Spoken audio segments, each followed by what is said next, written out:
and my night has just begun here on this show. We got topic number 3. Which individual NBA Finals run deserves the more credit, or deserves the most credit, or more credit? Now, I would love to start this one off. To be honest with you, I didn't really have to stretch my brain here and go back too far in time. I remember it like it was yesterday. I'm going to go with Kawhi Leonard and the 2019 Toronto Raptors championship run off the rip. We have to remember the time, right? Sometimes because the NBA season is so long, you have 82 games, you have playoffs, you have, the finals, that you could forget every little nuance, every storyline that happened in the offseason prior to the season. And I think a lot of people did, because a lot of people don't talk about it as much as they should. First of all, Kawhi Leonard was on the Spurs. Okay, he won a championship with Greg Pop. He was in a great ecosystem to morph into that superstar he became. And he requested a trade because of how the injury that he had with the torn ACL was handled. And he requested a trade, and he knew he was going to be a free agent. So basically, he had the power to say, yeah, you could trade for me. But if you do, and I don't want to be there, just know I'm not going to be there after this year.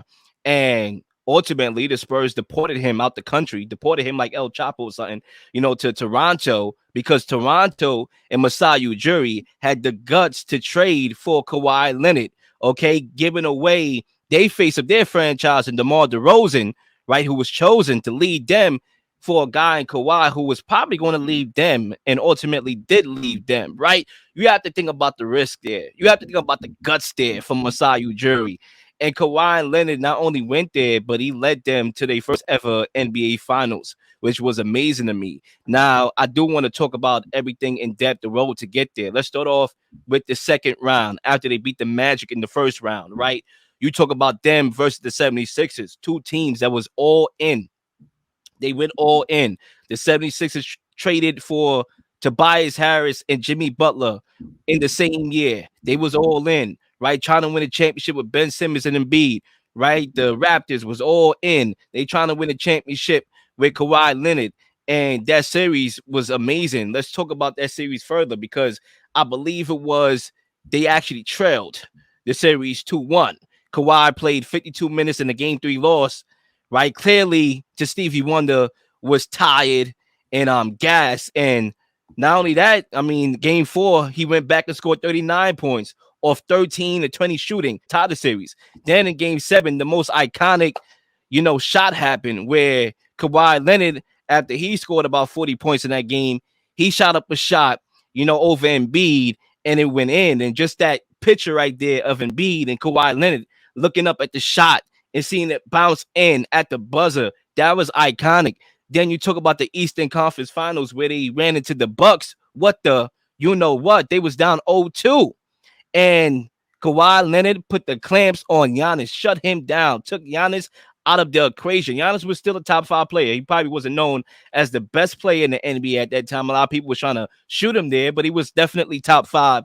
And Kawhi Leonard shut him down defensively and did his thing offensively. It was a two-way game. It was a two-way respect that I noticed with Kawhi Leonard to lock up a number 1 option and be the number 1 primary option.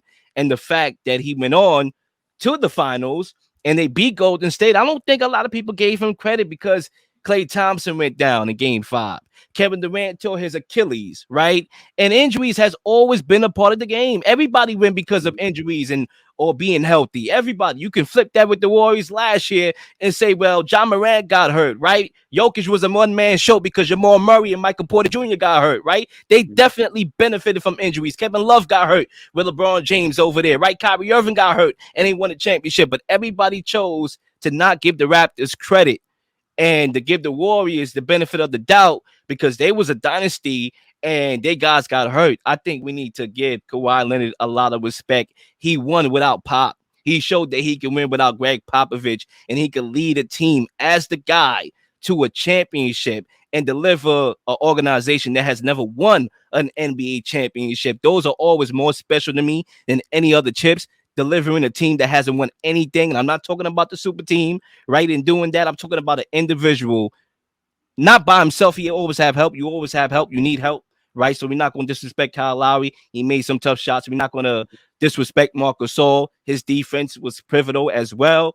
But to be the clear number one option and do it, we talking about what Jimmy Butler is doing right now. Kawhi Leonard did that. And that's why, to me, that run was the most impressive. I don't want to say most impressive, but it deserves more credit. I'll leave it there.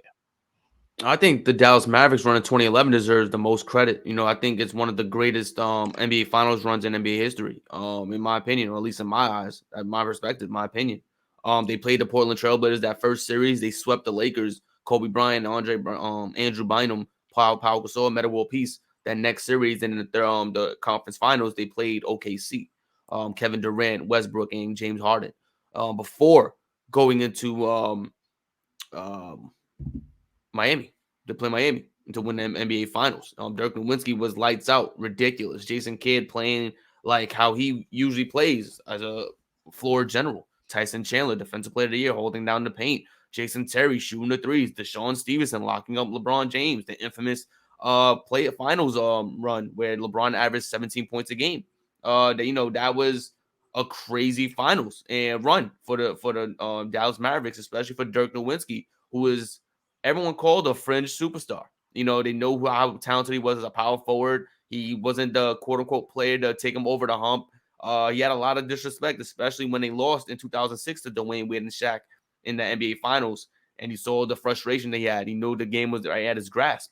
And he came into this final series against Miami once again, against a star-studded Miami Heat team, and took over. Nobody could stop Dirk Nowitzki. Dirk Nowitzki was unguardable, a power forward, a stretch power forward at that. They doubled him. They tried to make sure he didn't get the ball, and he was just scoring on all cylinders. He was damn near the best player on the planet at that particular time. Nobody could stop him. Nobody can guard him.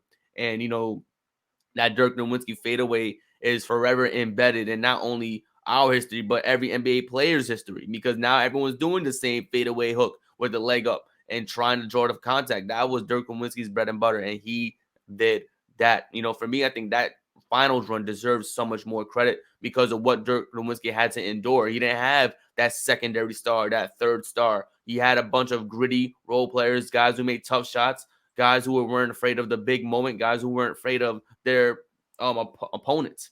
They respected them, but they weren't afraid of them, and they went at them at every single second that they possibly could. And Dirk Nowitzki took it home with scoring the bulk of the points. So for me, that finals run deserves more credit.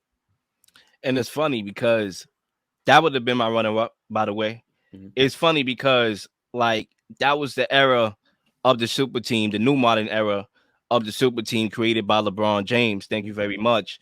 And they lost in 5 games. Like, it's one thing if you lose 6, 7, right? But to lose in 5 games, because I believe they lost in 5 games, that made it all the while worse. And that was the biggest flop. If there was a worse championship loss, maybe it's that, but it's also maybe the 3-1 lead that the Warriors dropped because it never happened. And so you can kind of put that in the same category as worst finals loss. Mm-hmm. But also I remember after game 1, I believe Miami won game 1, if I'm not mistaken. Who won game 1 by any chance?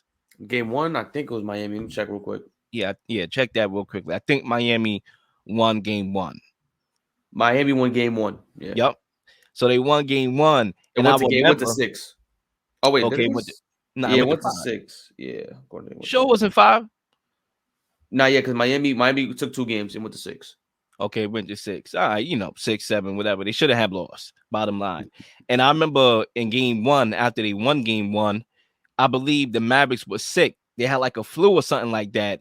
And Dwayne Wade and LeBron James heading into the locker room, they was coughing, right? And making fun of them and all that. And to see the Mavericks just clap them after that, it was one of the epic fails, if you're talking about from the Heat perspective.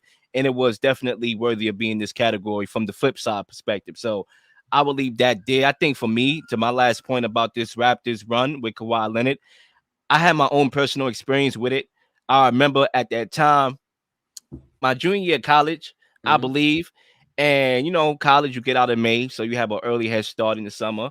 And me and my family, my moms and everybody, my sister, niece, we went on a vacation and we was in Cancun, right? And I saw the first couple games in Cancun in the sports bar. And I'll never forget, I go down. I'm like, oh shoot, the finals about to come on. Because when you're having fun and you're not in the country, you in Cancun, right? You're like, damn, like you having fun. And then I'm like, oh shoot, the game about to come on. So I go downstairs to the sports bar to watch the game. And mind you, I'm in Cancun. And they had these Canadians that literally hijacked the sports bar. And it was like, yo, are you a Raptors fan? Who you going for? They would not let me in if I wasn't a Raptors fan. Mind you, I am not in America. I'm not in Canada. I'm in Cancun, and they took over the sports bar. So I had to sit there in disguise, right? Because I really didn't have no rooted interest, but I had to act like, I was going for the Raptors in order to watch the daggone finals, right? So anytime Kawhi or anybody made a shot, I had to, perpetrate a fraud. Like, hey, you know what I'm saying? Because I had to watch the finals. And that moment, it really made me realize how much of a championship was worth to that city, Toronto. You talk about all the years prior falling short, first round exit when they have the best record in the Eastern Conference, and you see the fans out there outside. And I had my own experience being in Cancun and how they desperately wanted to win a championship. They wouldn't let me in if I was going for them. I know from personal experience how a championship, they really wanted it. And Kawhi Leonard, even though he didn't stay, he stayed for that 1 year. He gave them a chip and dipped. Like, that's like some movie right there. That's like a script for a movie. I'm going to deliver you a championship, then I'm out. You ain't going to see me again. I'm hopping on my motorcycle and I'm off to California. Okay? Think about that. Like, to me, it's that number one for me personally. No, absolutely. I think that title was special to Toronto, especially the way they got there, eliminating Philly in the fashion that they did, getting to that finals. Kawhi Leonard averaging 32 a game in the playoffs. It was just a fantastic playoff run. And I think don't forget about Pascal, because I didn't bring up Pascal's name when I was Pascal Siakam. Yeah. I mean, they had a lot of young guys. Remember, Van Vliet was on that team. There's a lot of guys Norman who Powell. they didn't showcase who they were now, like averaging 25, 30 a game, but they played well. They did what they needed to do. They played defense. They hit big shots during those games. Everyone did what they needed to do to win that game. That was like a big issue when Warriors didn't have the players healthy and whatever. There's a whole asterisk and all the other stuff people talk about. But that was a great series by that Raptors team. Toronto definitely praised that championship. Like I said, that Dallas run, though, was ridiculous. Sweeping the Lakers, playing OKC, beating up Portland where it can be. LaMarcus Aldridge, Andre Miller, and those cats. That was like when I was watching it live with my family. I remember watching with my family. I'm like, yo, Dirk Nowitzki is going crazy right now. Like, I didn't think he would sweep the Lakers. Like, nobody thought he would be sweeping Kobe, Pau Gasol, and Andrew Bynum, Ron Artest. Nobody anticipated that. He just was at another level at the time because he was so laser focused. It reminded me of, I believe, was it 2015 Spurs? The year after they lost to the Miami Heat, they came back on that playoff run on a different spectrum. Like, we're going to the finals. We'll see you soon. And they beat Miami in 5. I think that was the last year before LeBron got up out of there. But it was those type of series, those type of finals runs you cherish because you see a different type of intensity from these superstar players. They have a focus, they have a goal that they are willing to die for, literally. And you see it in their tonality, you see it in their play. And that's the type of energy I saw from Dirk Nowitzki during that entire playoffs. He was just an assassin, a killer, and nobody was stopping him from getting to that damn championship. Yeah, and he could have followed the motto of Super Team. He stayed, and that's why I always say those stories are more fulfilling than anything, like I said, anything LeBron James did outside of the Cleveland coming back from D1 series, right? Mm-hmm. It holds value. But I have a question before we move on. Because right now, you talk about Dirk Nowitzki in that run against Miami years ago. Yep. You see the run that Jokic is going on right now, currently in the NBA, averaging damn near a triple-double in the playoffs. Obviously, he's in the finals. He's putting up numbers, even though they lost last night. Hypothetically, which is possible, very possible, Nuggets win the championship. Okay. From an individual perspective, I'm not talking about team and which run was better, the Mavericks or the Nuggets. From an individual perspective, which run individually would you deem to be better if the Nuggets win a championship? Jokic or Dirk Nowitzki, and why? Oh, Dirk Nowitzki. I think Dirk Nowitzki. I think when you look at because I think when you look at, not only individually, but who he has to work with, the people around him, I think Jokic has way more. That is, in my opinion. You got Jamal Murray. He's a guy. That point guard alone is ridiculous. Jamal Murray is one of the better point guards in the league. You got MPJ, a marksman in the NBA. Aaron Gordon, a guy who is not a star, but he came in the league with all this confidence and to be this guy. You know, I think when you look at this that Mavericks team, you had Tyson Chandler, that J Kidd. You had savvy veterans. You had guys who were really offensive minded. You had primarily defenders around you, and the best scorers on that team was Terry and Dirk Nowitzki at the time. And I think Jamal Tinsley was there, but he wasn't really the same Jamal Tinsley when he was early in his career. So I think for me, that Dirk Nowitzki run was special because you really only have one great scorer against a bunch of teams that have multiple great scorers, and he had to find a way to win that. Basically by putting the offense on his back, and I think Dirk Nowitzki gets that. I think Jokic, as amazing as his playoff run is not all based on I need to score all the points. He has the opportunity to dish it out and get his teammates better and move the ball around and kind of have the confidence that his guys will make that shot. Dirk Nowitzki was more like, I need to make this shot. If I don't make this shot, we lose. Yeah, and I think when you talk about the opposition in both matches, ironically, they're both playing Miami, and you know the Mavericks, they played the super team version of Miami with the same head coach who is known to be able to make adjustments and who's known to be the best coach arguably in the NBA. He played that version of Miami, and right now the Nuggets are playing a gritty Miami team, but not the same talented Miami team. So, you know, I thought I'd bring up that question. I think it's going to be a question that maybe somebody else is probably going to bring up on the show. Who knows? Please like and subscribe for all the up-to-date content. You've been slinging shows left and right, slinging content left and right. Please don't miss anything. If you do, like, subscribe, leave a comment, or leave a question, something you may want to answer, something you may have. All ideas are great ideas. Nothing's a dumb question.